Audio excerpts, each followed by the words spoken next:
Today, I'm talking about the On Cloudflow after 100 miles.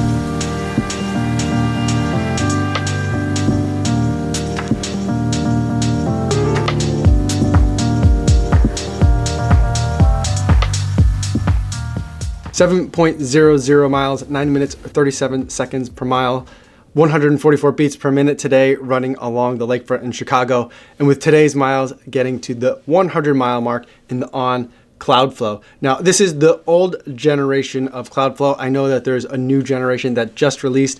I don't think that they put numbers at the end of the model to indicate like which shoe it is.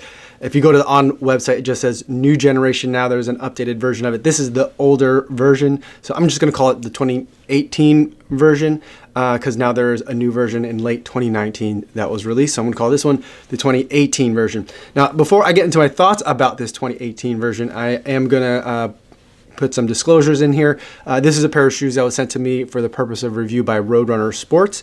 However, neither they nor On is paying me to wear the shoe or to make this video, and no one's going to get a chance to preview any of this footage before you guys get a chance to see this video on YouTube. Now the disclosures out of the way, let's talk about the On Cloudflow 2018, or whatever they want to call it. I'm sure most of you have seen On shoes before, but in case you're not all that familiar with what's going on in this shoe, what they have in this brand is these clouds, or what they call them, for the midsole and outsole.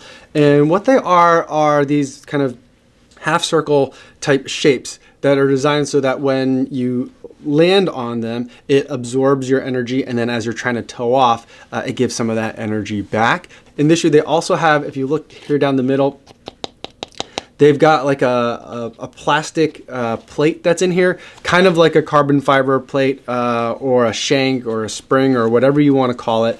But they've got something here that's very rigid that also helps so that way when you land on it, it doesn't sink in too far. And then as you're compressing it, it then returns that energy back because it is stiff and rigid. And so when it's compressed, it wants to decompress itself. So that's supposed to also help. And all these things are supposed to work in concert with also what they have in here is a very soft, very comfortable insole liner. So you've got something very soft that's touching your foot, something very rigid that's providing a spring back feeling. And then you've got these clouds at the bottom that are going to provide kind of the impact absorption. So that's kind of the way this system works. Now, in the initial video that I made about the On Cloudflow, I felt like there wasn't enough bang for the buck. For all this kind of like thought that they've re-engineered and tried to reinvent the wheel here, I didn't feel like there was a value in that. And so from that point on, I've been trying to think about this shoe as, don't think about it as whether this shoe is that much better for how much weirder or how much different of an approach that they're trying to take. And I just tried to think of that as how well does this shoe work. So I think when a lot of people look at On shoes, there's like a higher bar that they're setting because you have to make it worth someone's while to get kind of this weird. So I'm trying to not do that and just trying to evaluate them like I would any other shoe. And there's kind of two parts to that story. So I got this shoe earlier in the summer and I was running, preparing for the Chicago Marathon. And I was using this as this shoe was intended, as their faster trainer or even a racing shoe. And so something that's intended for faster paces, for a little bit harder work. And I used it in exactly that kind of way. I used it for my medium to longer runs, about 7:30 pace, about 30 to 40 seconds off my goal marathon pace. And at those paces, the shoe handled really well, except after about 20 miles of running in this shoe, I started to develop a pain over my left knee, but not over the knee, on the real lateral side, further out on my left quad, like lower quad almost. And it kind of felt like I was maybe developing IT band type symptoms. I was worried about that. But it just turned out that once I stopped using this shoe, like the problem resolved itself kind of like over a weekend. And so I think that there was something going on in this shoe that for me, when I was running with it, those faster training / race type of runs were causing me real muscle problems. And my theory is that there's just one is that my legs just aren't that strong, and it was exacerbating a weakness in my leg strength.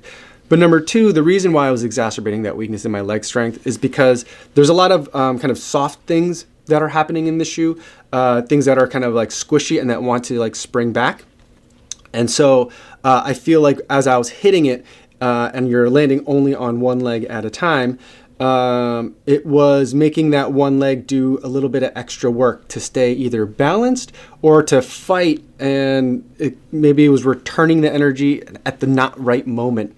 It's part of my gait cycle, something along those lines. I'm not sure how well I'm explaining it, but I just felt like something was misfiring when I was running faster paces in this shoe. Now for this marathon training block, I'm training a little bit differently, and I'm running a lot slower paces. And so I thought that I would see how this fares in that scenario.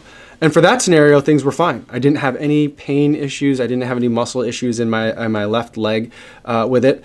And I was just able to put in lots of miles in a very short amount of time in this shoe, and it handled really well. Is it my favorite shoe? No. For me, it was just kind of like, this is a shoe. It's not great. It's not bad. It's just a shoe. There was nothing that really stood out to me in terms of having this shoe. I like the way that this shoe looks. The upper, I think, is beautiful in terms of wear and tear. I know some of you, when I first put this shoe on, were chiming in and letting me know to watch for certain fit and finish issues. I haven't noticed anything like that on mine. This looks like a shoe that has a little bit of miles on it as far as the upper goes, but the materials are all holding up exceedingly well.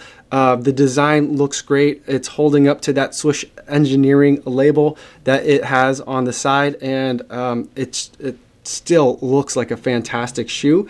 But in terms of what's going on in the midsole and in the outsole, not all that exciting to me. It doesn't make me more likely to run in another On shoe, but I know that this shoe works really well for a lot of you that are out there. And so for those of you who think that this shoe might really work well for you, I do want to give you that kind of 100-mile update in terms of the wear and tear on the outsole as well. Now there's parts of it where you're running on exposed foam, and that's holding up fine. It's discoloring from white to a little bit of yellow, which is pretty common when you're running on exposed white foam.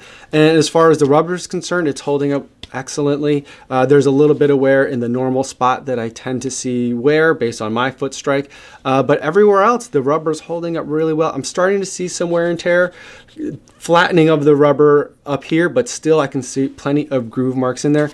I've been running on this shoe on literal ice, and it's been fine. I've not been running really fast. Hasn't been the most sure-footed experience, but as far as a road running shoe on ice goes, it's been handling, I would say, above average in that regard. So for my winter miles, it's been fine. I've been enjoying it for winter running. It is fairly well ventilated, so I've had to up my socks to socks that are a lot thicker to help keep my feet warm. But otherwise, it's been a very competent shoe, and I'm sorry to say, but I think that's the best compliment that I think I could give this shoe, that it's very competent. And it's unfortunate because I really want to love On. I think that their design aesthetic is beautiful. I think that their company kind of design values, I think, make a lot of sense in terms of where they're trying to go. I think there's just something that's not making it in the translation from concept to execution that is making this shoe just not all that exciting to me, and that's what I think is unfortunate. Their apparel, I think, is absolutely beautifully made. I think that they strike the right balance in terms of an urban running shoe design and apparel design that is very similar to the concepts that I think Adidas looks for in a lot of their running apparel and their kind of city running kind of angle that they take. But this has a little bit more of a refined approach to that, something that I think, I guess, more people my age can wear. And so I really want to be able to love On as a brand, but this shoe just isn't the right introduction to the brand for me. So unfortunately, that's, I think, where I stand on the On Cloudflow. If you have any questions or comments about On or the On Cloudflow, feel free to leave them in the comments down below. I'd love to talk to you guys more about it down there. But before I go for today, I do want to remind you about the charity runner for this week. This week it's Jennifer Robbins, who's going to be running the Rock and Roll Half Marathon in Las Vegas in honor of her mother, and she's doing it to raise money for Chai Lifeline, an organization that helps sick kids and their families. I was happy to donate $70 to Jennifer's fundraising efforts, and I'll post a link in the description in case you'd like to learn more. That's all I have for today, everybody. Thanks so much for making it all the way to the end of the video, and I will see you guys tomorrow. Yo, what's going on?